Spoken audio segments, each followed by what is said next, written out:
Hello everyone. ASC academy में JEE mains, NEET, Maharashtra CET की classes start हो चुकी हैं। बहुत अच्छे स्कूल्स के बच्चों ने एएससी एकेडमी में एडमिशन ले लिया हुआ है। आप भी जल्द एकेडमी विजिट करें। सीट्स बहुत लिमिटेड हैं। ऐसे हुसैन अंसारी साहब, इसी के साथ इमरान राशिद साहब,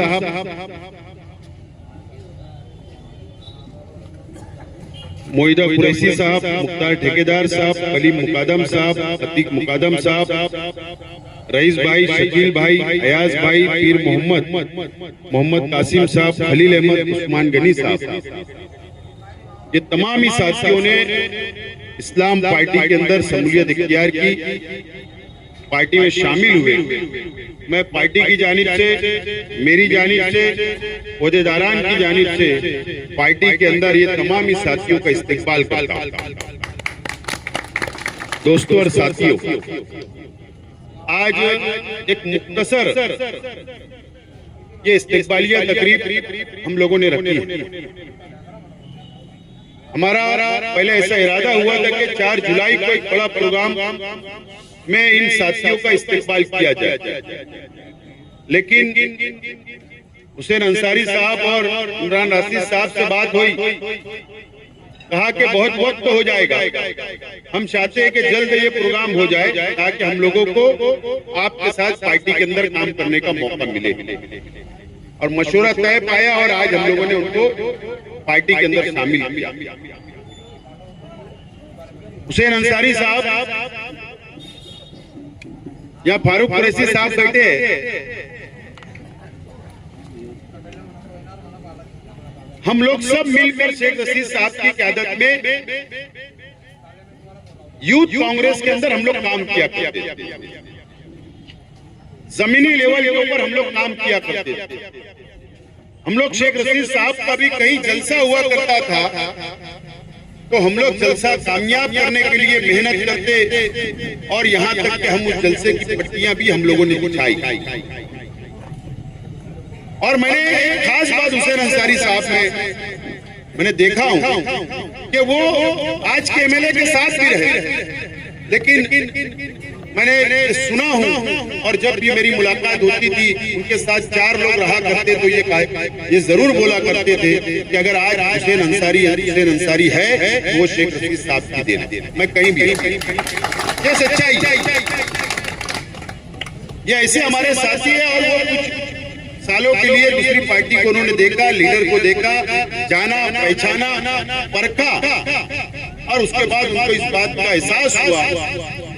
देखो बात ये होती है कि वो हर इंसान चलती ट्रेन में सफर करना चाहता है, सत्ता के साथ रहना चाहता है, लेकिन हुसैन अंसारी साहब और इमरान राशिद साहब ने सत्ता के साथ रहना पसंद नहीं किया, बल्कि जो हक पर है और जो शहर के लिए लड़ रहे उनके साथ रहना पसंद।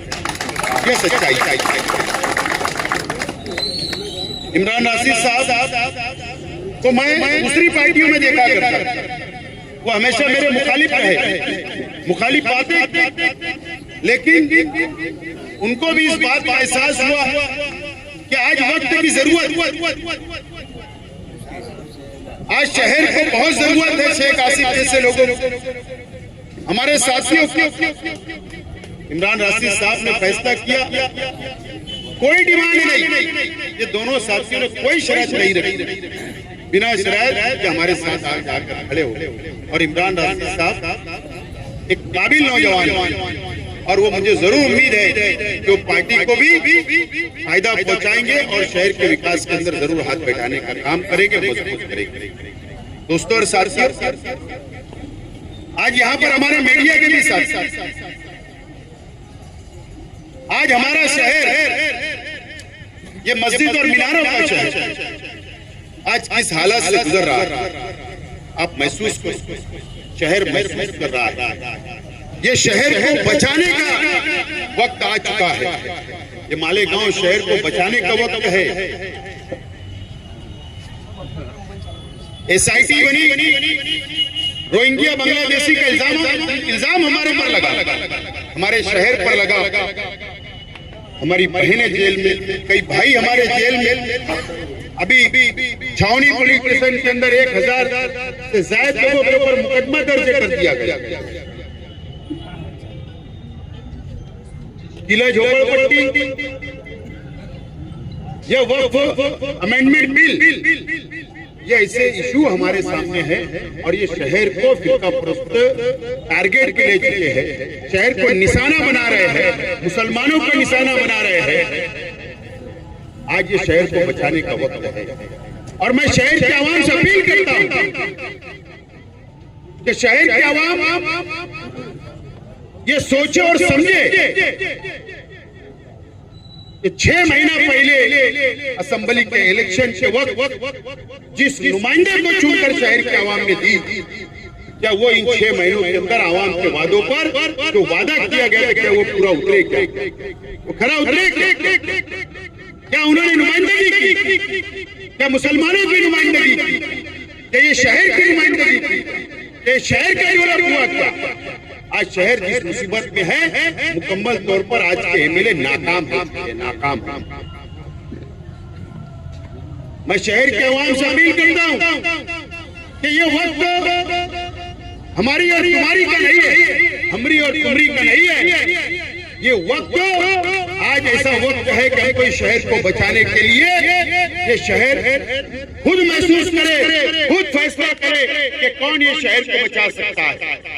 आज हम कोई ओहदे पे नहीं रहते हुए हम आगे आ रहे हैं, हम किरीट सुमैया से लड़ रहे हैं, हम सरकार के खिलाफ लड़ रहे हैं, हम आग में आग डालकर बात करना चाह रहे हैं और बात कर रहे हैं और लड़ रहे हैं। क्या हमारे ऊपर मुसीबत नहीं आएगी? क्या बीजेपी की सरकार हमको टारगेट नहीं करेगी?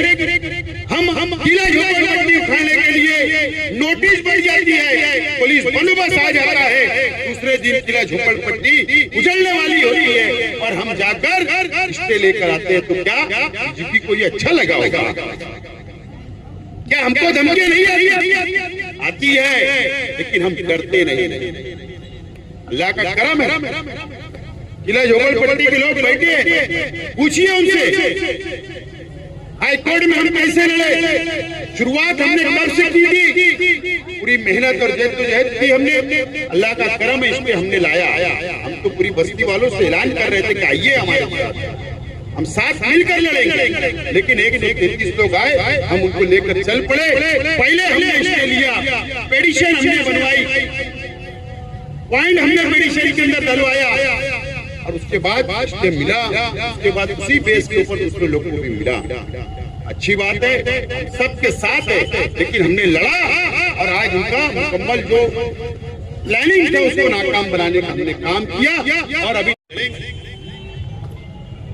एसआईटी का मुकाबला, एसआईटी किरीट सुमैया की डिमांड पे बने मुकाबला कर रहे हैं। हम माइनॉरिटी डिफेंस कमेटी बनाए, मुस्तकीम डिग्निटी साहब और साथी लोगों को साथ लेकर हम लोग लड़ रहे हैं और आगे तक हम लोग लड़ते रहेंगे।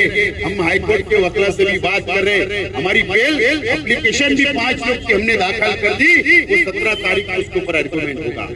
क्यों? सरकार हम लोगों पर क्या नजर नहीं है? सरकार हमको नहीं डराएगी, सरकार हम पर गुनाह नहीं दाखिल करेगी, हमको भी फंसा सकती है सरकार। उसके बावजूद भी ये शहर बचाने के लिए हम लोग अभी 22 तारीख को माइनॉरिटी डिफेंस कमेटी की जानिब से हमने 5 जिले का इजलास रखा, कॉन्फ्रेंस रखी और उसमें हमने वक्फ अमेंडमेंट बिल जो सरकार ये चाहती है मस्जिद तक चले, मस्जिद तक हमला करना चाहती है, मस्जिद में घुसना चाहती है, कब्जा करना चाहती है, ये काले कानून के खिलाफ हमने कॉन्फ्रेंस ले रहे हैं। रोहिंग्या बांग्लादेशी के नाम पर सिर्फ मालेगांव में नहीं, मैं ज्यादा सियासी बात नहीं करूंगा। आज के एमएलए को 1 घंटा पहले जो फोन करता है, जो टॉपिक मिलता है उस पर तकरीर करते मुझे मालूम। इंटरनेशनल खबरिया शहर के अंदर है, वो खबरी उनको फोन करता है और वो बोलता है, वो बात को जाकर बोल देते, उनको कोई आगे पीछे वो कोई देखते नहीं कि बात में कितना दम है या नहीं। बोल दिया कि कौन फोन पे बात करता, बिना वजह की बात की जाती। हम लड़ रहे हैं, जमीन पर काम कर रहे हैं। कॉन्फ्रेंस हम ले रहे हैं। सरकार के खिलाफ 5 जिले के मुसलमानों को जमा किया जा रहा है, मस्जिद और मदरसे के लोगों को जमा किया जा रहा है, कब्रिस्तान और ईदगाह के लोगों को जमा किया जा रहा है, दरगाह और खानका के लोगों को जमा किया जा रहा है। कॉन्फ्रेंस हिंदुस्तान की पहली कॉन्फ्रेंस होने जा रही है जो मुस्लिम मसाइल के ऊपर बैठकर सर जोड़कर हम लोग उसके ऊपर आगे लायमन तैयार कर रहे हैं। ये हम काम कर रहे हैं। ये सिर्फ मालेगांव के अंदर सोसाइटी नहीं बनी, ये बांग्लादेशी और रोहिंग्या का मामला मालेगांव तक महदूद नहीं है। ये जलगांव में, ये भिवंडी में है, सिल्लोड़ में है, परभनी में है, नांदेड़ में है, अमरावती में है, कहाँ नहीं है। ये सब मसाइल चल रहे हैं, लेकिन हम उसके ऊपर भी लायमन तैयार करके वहां के लोगों को बुलाकर एक कॉन्फ्रेंस कर रहे हैं। हम अजान के ऊपर पाबंदी की बात आती है, हम उसके ऊपर कॉन्फ्रेंस कर रहे हैं। हम वक्फ बोर्ड के बिल जो काला कानून है उसके ऊपर बात कर रहे हैं। हम बांधकाम परमिशन के ऊपर बात कर रहे हैं। तमाम चीजें एक बड़ा हेयरिंग वाला काम है, हिम्मत वाला काम है। हम लोग आगे बढ़ रहे हैं, ठीक है। जो भी हमारे ऊपर सरकार को वार करना होगा, जो भी बीजेपी को वार करना होगा, हम बिल्कुल तैयार हैं सरकार से लड़ने के लिए, दो हाथ करने के लिए, कानूनी लड़ाई लड़ने। आज ये मसला शहर को बचाने का, इस शहर को बचा लो। शहर की आवाम से मैं अपील करता हूँ, शहर को बचा लो। याद रखना, अगर हम एक नहीं हुए, ये शहर नहीं बचा, तो ये शहर को बीजेपी की सरकार बर्बाद कर देगी। आज वक्त की जरूरत है कि कॉर्पोरेशन का इलेक्शन आ रहा है, शहर की आवाम ने सोच समझ के फैसला करना पड़ेगा, सोच समझ के फैसला करना पड़ेगा।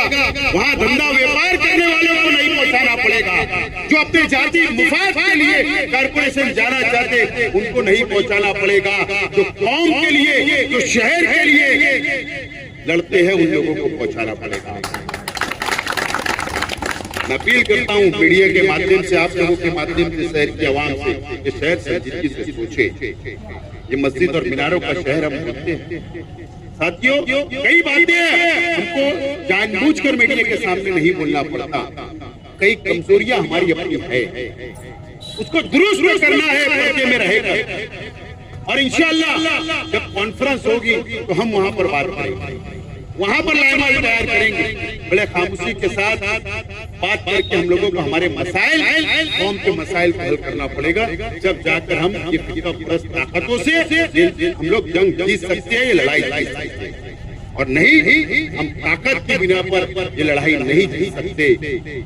इसलिए बहुत सोच समझ के आगे का सफर हम लोगों को तय करना है, शहर के आवाम को समझना है। दोस्तों और साथियों, आज हमारे ये 2 साथी हमारी पार्टी के अंदर शामिल हुए। हम 4 जुलाई को इंशाअल्लाह, 4 या मुहर्रम के बाद या मुहर्रम से पहले, लेकिन 4 जुलाई तकरीबन मेरे ज़हन में है, एक बड़ा इजलास हम लोग डायमंड लॉन्च में लेना चाह रहे हैं, ताकि कारपोरेशन की तैयारी शुरू कर सके, हमारा एजेंडा हम लोग फाइनल कर सकते, हमारा लायमन हम लोग तैयार कर सके, पार्टी को विस्तार कर सके, पार्टी को मजबूत कैसे कर सके, उसके लिए एक बड़ा इजलास हम लोग 4 तारीख को इंशाअल्लाह बुलवा रहे हैं। और उसकी पूरी तैयारी हम साथियों से 23 तारीख को मीटिंग लेंगे, 22 का इजलास कॉन्फ्रेंस के बाद, और उस दिन से हम लोग तैयारी के अंदर लगेंगे। बहरहाल आज ज्यादा वक्त नहीं लेते हुए